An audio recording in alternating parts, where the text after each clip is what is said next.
Au stade Edmond Mactenz, Raymond Lascience est toujours là, mais c'est aujourd'hui le White Star qui a ses quartiers à Molenbeek. Un stade qui répond enfin aux ambitions de John Bicco.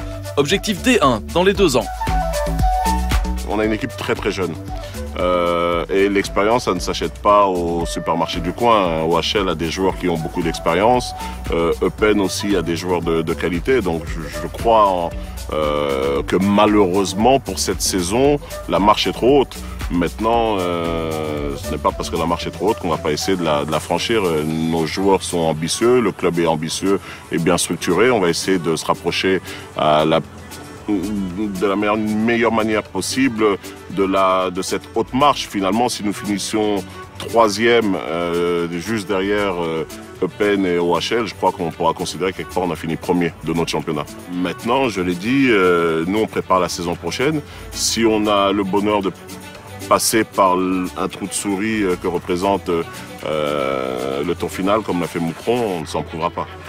Il y a une quinzaine de jours, le White Star affrontait le Galatasaray en amical. Près de 8000 supporters ont assisté à la rencontre. Une affluence et une ambiance qui rappellent l'atmosphère des grands soirs.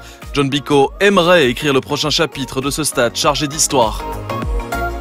Ça laisse rêveur tous les gens qui sont ici sur Molenbeek et qui souhaitent que ce genre d'événement se reproduise au moins tous les 15 jours. Pour ça, il faudrait que le club rejoigne l'élite nationale. Ça ne se fera certainement pas cette saison.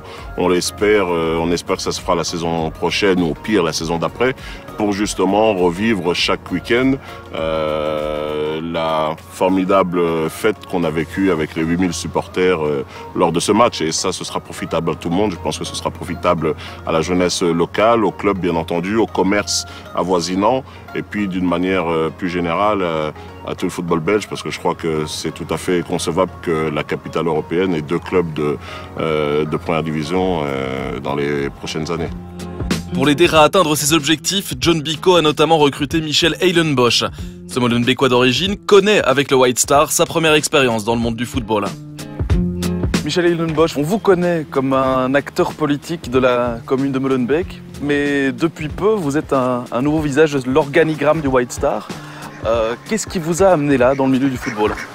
Oh, ben, ça c'est un accident de parcours dans une réunion. J'ai fait à ce moment-là connaissance avec John Bicco et Charles Simard et c'est dans ce cadre-là que, en ayant fait leur connaissance et ayant participé à des discussions, qu'on s'est fait confiance et qui m'ont proposé à ce moment-là de m'occuper de leur marketing et du sponsoring au niveau du stade.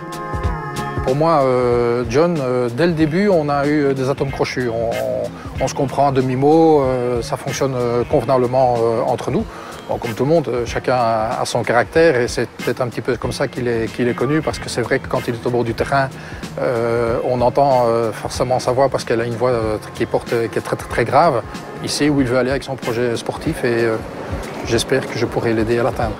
On a une équipe première très jeune, une équipe réserve de qualité avec des jeunes qui montent. Je pense que l'avenir du club est assuré pour les prochaines années, donc on est obligé d'être ambitieux. Vous l'avez dit, ce stade, c'est un lieu mythique et on essaie d'écrire notre propre histoire. Et pour écrire cette histoire, les hommes de John Bicco vont aussi devoir raviver la flamme chez les supporters du RWDM. Une véritable opération séduction.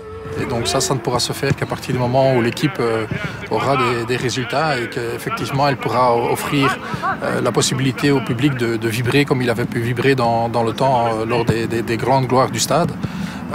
Et donc ça c'est un de nos objectifs. Et je crois que c'est aussi important pour la commune.